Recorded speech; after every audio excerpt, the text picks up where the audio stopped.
بسم اللہ الرحمن الرحیم۔ السلام علیکم۔ آج 19 مارچ بروز منگل ہم بات کریں گے دو اہم ایشوز کے حوالے سے۔ پاکستان تحریک انصاف کے سربراہ عمران خان کو دو اہم مقدمات میں بری کر دیا گیا ہے اور یہ بڑا فیصلہ سامنے آیا ہے، اس کی تفصیل میں آپ کے ساتھ شیئر کروں گا۔ اور ساتھ ہم بات کریں گے سائفر اپیل پر جو آج سماعت ہوئی ہے اسلام آباد ہائی کورٹ کے ڈویژن بینچ میں، بہت اہم سماعت تھی۔ اور میں جیسا کہ آپ کو بتا چکا ہوں کہ سائفر کیس بیسیکلی تو ایگزسٹ ہی نہیں کرتا تھا، لیکن اب اصل معاملہ ہے ٹرائل کورٹ کے کنڈکٹ پر، اور جس طریقے سے ٹرائل چلایا جا رہا ہے اس کے اوپر اسلام آباد ہائی کورٹ بھی اب ہکا بکا ہے، اور حتیٰ کہ آج کہا گیا ہے کہ یہ کیسا، یہ تو جوک تھا، یہ کوئی ٹرائل تو نہیں تھا، یہاں تک عدالت کی جانب سے کہا گیا۔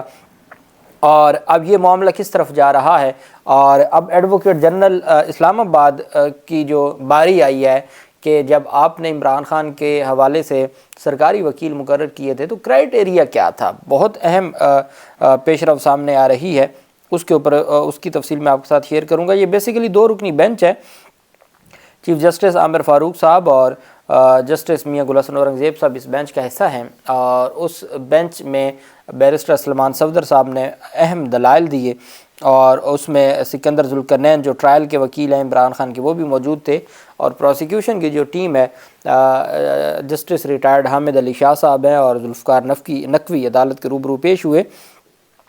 اور شاہ محمود قریشی کے فیملی کے، عمران خان کی فیملی ممبران، منتخب نمائندے، سینیٹرز اور وکلاء کی بڑی تعداد کمرہ عدالت میں موجود تھی۔ سماعت کے آغاز پر سلمان صفدر نے دلائل کا آغاز کرتے ہوئے کہا کہ گزشتہ روز عدالت کو ایف آئی آر، چالان اور ٹرائل کورٹ کی کارروائی سے متعلق آگاہ کر دیا تھا۔ کبھی ایسا نہیں ہوا کہ دستاویزات میں سے چیزیں کاٹ کر دوبارہ لگائی گئی ہوں۔ 12 اکتوبر 2022 کی شکایت ہے، جبکہ وصولی 13 اکتوبر کی ہے۔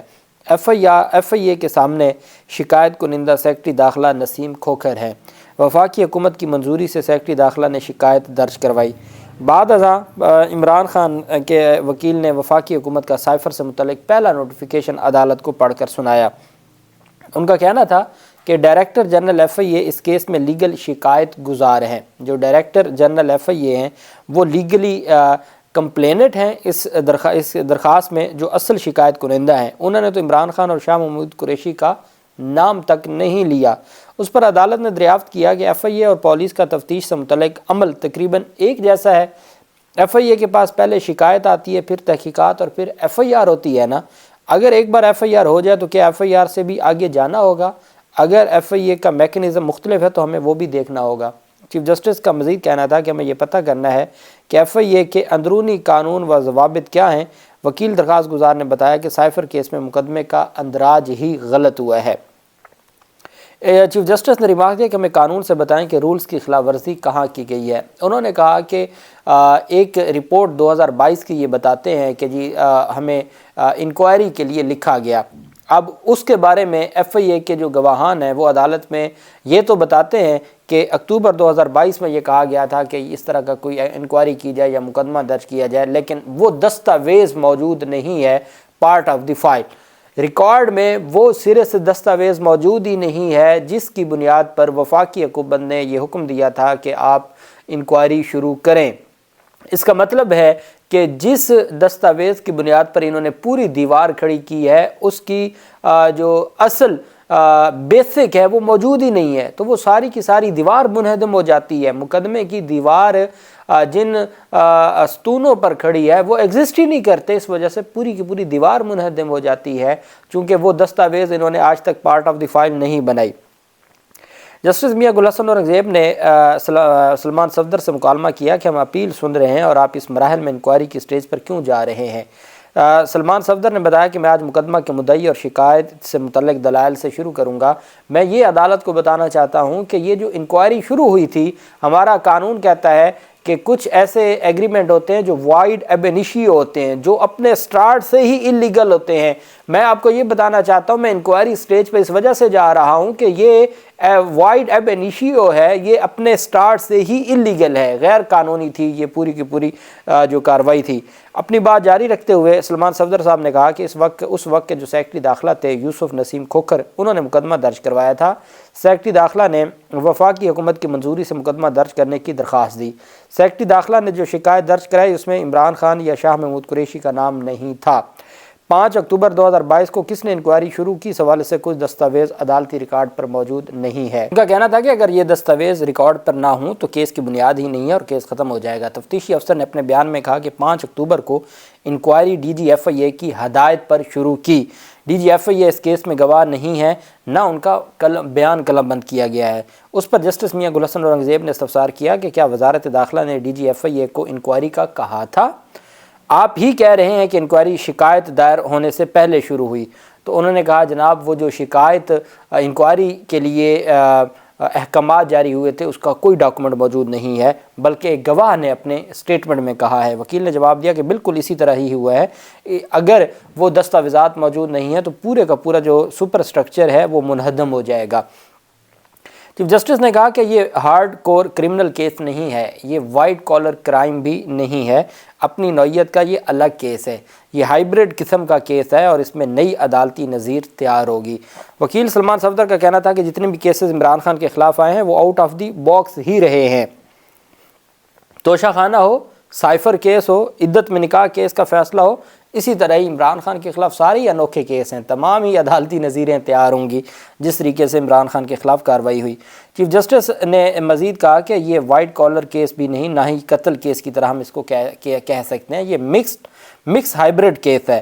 وکیل سلمان صفدر نے بتایا کہ یہ ریاست کے خلاف جرم کا کیس ہے، یہ آخری بات ہوگی کہ میں کہوں کہ ٹرائل جج کو ایک اور موقع دے دیں، میں میرٹ پر دلائل دوں گا۔ انہوں نے کہا کہ یہ اگر کوئی بھی کچھ بھی نہیں ہوگا نا تو آخری بات یہ ہوگی کہ میں کہوں جناب آپ اس ٹرائل کو کالعدم قرار دے کے دوبارہ ٹرائل کے لیے بھیجیں، کیونکہ ٹرائل اس غیر قانونی ہوئے۔ انہوں نے کہا یہ میں اس طرف نہیں جانا چاہتا، میں کہتا ہوں یہ جو کارروائی ہے، یہ جو سائفر مقدمہ ہے، یہ جو ایف آئی آر تھی، یہ سارے کا سارے ہی کام انلیگل تھا اور اس کی کوئی حیثیت نہیں ہے۔ اس پر عدالت نے ریمارکس دیے کہ حق جرح ختم ہو جائے، جو رائٹ آف کراس ایگزامینیشن ہے، حق جرح ختم ہو جائے تو آپ کی حق تلفی ہوتی ہے۔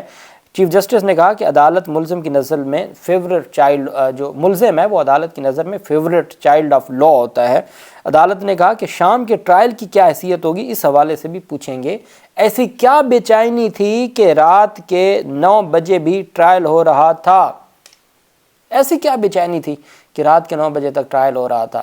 سلمان صفدر صاحب نے کہا کہ جناب والا علی بخاری وکیل تھے شاہ محمود قریشی کے، انہوں نے عدالت سے گزارش کی کہ جناب 15 دن بعد انتخابات ہیں، مجھے انتخابات لڑ لینے دیں، اس میں کوئی ارجنسی نہیں ہے۔ عدالت بار بار کہتی تھی کہ اس میں ڈائریکشن ہے، حالانکہ جو چیف جسٹس عامر فاروق کی ضمانت کے، شاہ محمود قریشی کی ضمانت کے فیصلے میں 1 ماہ کی ڈائریکشن تھی، اس کو سپریم کورٹ نے کالعدم قرار دے دیا تھا۔ اس کے بعد ڈائریکشن کہہ کے انہوں نے ہمیں 1 دن بھی نہیں دیا جاتا تھا، ایک دن میں 3 دفعہ ہمیں وارننگ دی جاتی تھی، 24 گھنٹوں میں 3 بار ہمیں وارننگ جاری ہوئی۔ ہماری یہ حالت تھی کہ سخت سردیوں میں ہم جیل میں بیٹھے ہوتے تھے، کھانا تک ہمیں نہیں مہیا کیا جاتا تھا، بغیر کھانا کھائے ہمیں 18 گھنٹے کی ہم نے سماعت بھگتی ہے۔ کوئی بھی یہ جو ٹرائل ہوا ہے، سلمان صفدر صاحب نے کہا ہے کہ یہ اسلام آباد کی تاریخ میں سب سے زیادہ کنٹروورشل یا کوئی متنازع ٹرائل اگر آپ کسی کو کہہ سکتے ہیں تو وہ یہ ہوا ہے، جو سائفر کے نام پر عمران خان کے خلاف یہ ٹرائل چلایا گیا ہے۔ انہوں نے کہا اس ٹرائل کی، ایسے ٹرائل کی کوئی قانونی حیثیت نہیں ہے اور یہ جو ساری کی ساری کارروائی ہے یہ غیر قانونی طریقے سے ہوئی ہے۔ جسٹس میاں گل حسن اورنگزیب نے دریافت کیا کہ کیا یہ دونوں سرکاری وکیل عدالت نے تعینات کیے تھے؟ جو سرکاری وکیل تھے وہ کس نے تعینات کیے اور کس طریقے سے تعینات ہوئے؟ انہوں نے کہا جناب سرکاری وکیل تعینات جج نے کیے، نام انہوں نے مانگے ایڈوکیٹ جنرل اسلام آباد سے اور انہوں نے نام دیا اور اس طریقے سے یہ سارا معاملہ ہوا۔ جسٹس میاں گل حسن اورنگزیب صاحب نے ایک سوال کیا کہ یہ ٹرائل میں جلدی کیا تھی، جو اتنی تیزی کے ساتھ ٹرائل چلایا گیا، اس میں جلدی کیا تھی؟ اس پر سلمان صفدر نے کہا کہ شاید کسی ڈیڈ لائن کو پہنچنا چاہ رہے تھے۔ سلمان صفدر نے کہا کہ شاید کسی ڈیڈ لائن کو پہنچنا چاہ رہے تھے۔ میں اگر یہ کہوں کہ اسلام آباد کی تاریخ کا متنازع ترین ٹرائل تھا تو عجیب بات نہیں ہوگی۔ عدالت نے استفسار کیا کہ یہ دونوں سرکاری وکیل عدالت نے تعینات کیے تھے، کیا ایڈوکیٹ جنرل نے نام بھیجے تھے؟ سلمان صفدر نے کہا کہ جی ایڈوکیٹ جنرل نے یہ نام بھیجے تھے اور عدالت نے تعینات کیے۔ عدالت نے کہا ہمیں ایڈوکیٹ جنرل کو نوٹس کر کے سننا پڑے گا کہ ان کی کوالیفیکیشن کیا تھی، کیا ان کی سٹینڈنگ پوری تھی، کیا یہ وکلا کا کوئی کیلیبر بھی دیکھا گیا تھا اتنے اہم کیس میں؟ کیا وہ سائفر سے مقدمات پہلے کتنے کیس لڑ چکے تھے؟ کیا وہ آفیشیل سیکریٹ ایکٹ سے متعلق مقدمات لڑ چکے تھے؟ کس بنیاد پر ان کو تعینات کیا گیا کہ انہوں نے جا کے 48 گھنٹوں میں 21 گواہوں پہ جرح کر کے وہ ماری اور عمران خان کو سزا ہو گئی؟ بعد ازاں عدالت نے ایڈوکیٹ جنرل کو کل کے لیے نوٹس جاری کر دیا اور جو عدالت نے سماعت کل تک ملتوی کر دی۔ کل بیرسٹر سلمان صفدر صاحب کے جو دلائل ہیں وہ ایٹ لیسٹ مکمل ہو چکے ہیں، اور اب کل پروسیکیوشن سے 2-4 سوالات پوچھے جائیں گے، اور اس کے بعد یہ جو سزائیں ہیں جو سلمان صفدر صاحب نے اور پی ٹی آئی کے وکلا دعویٰ کر رہے ہیں کہ عمران خان عید سے پہلے ہی رہا ہو جائیں گے، تو اس کی جو امید ہے وہ روشن ہو رہی ہے۔ آج ڈسٹرکٹ اینڈ سیشن عدالت اسلام آباد نے لانگ مارچ کے دوران جو 25 مئی 2022 کو مقدمات بنے تھے، توڑ پھوڑ کے 2 کیسز میں عمران خان کی بریت کی درخواستیں منظور کر لیں۔ جوڈیشل مجسٹریٹ شائستہ کندی صاحبہ نے عمران خان کی جو درخواستیں تھیں ان کو منظور کیا۔ عدالت میں درخواست دی گئی کہ عمران خان کو پیش کیا جائے اور عمران خان کی موجودگی میں فیصلہ سنایا جائے۔ جوڈیشل مجسٹریٹ نے ریمارکس دیے کہ پہلے عمران خان کی درخواست بریت پر بحث کر لیں، اگر عمران خان کو عدالت لاتے ہوئے راستے میں کچھ ہو گیا تو کون ذمہ دار ہوگا؟ پھر وکلا نے کہا کہ جناب ٹھیک ہے ان کو نہ بلائیں، لیکن مہربانی کر کے آپ ان کی بریت کی درخواستوں پر آج فیصلہ سنائیں۔ عدالت نے پہلے فیصلہ محفوظ کیا، بعد میں فیصلہ سنایا، اور جج شائستہ کندی نے استفسار کیا کہ کیا اس سے پہلے بھی عمران خان مختلف مقدمات میں بری ہو چکے ہیں؟ انہوں نے کہا جی متعدد مقدمات میں بری ہو چکے ہیں، جو میرٹ کے اوپر اگر نیچے سے سزا ہوتی ہے تو وہ اوپر سے ختم ہو رہی ہے، چونکہ میرٹ کے اوپر عمران خان کے خلاف کوئی مقدمہ بنتے ہی نہیں ہے۔ تو جج شائستہ کندی صاحبہ نے عمران خان کو مئی 2022 کے مقدمات میں بری کر دیا ہے۔ یہ وہ مقدمات ہیں جس میں فرد جرم بھی عائد نہیں ہوئی اور کوئی مٹیریل ہی موجود نہیں تھا، اور اس وجہ سے باعزت بری کر دیا ہے۔ اللہ پاک پاکستان کا حامی و ناصر ہو۔ بہت شکریہ۔ اللہ حافظ۔ پاکستان زندہ باد۔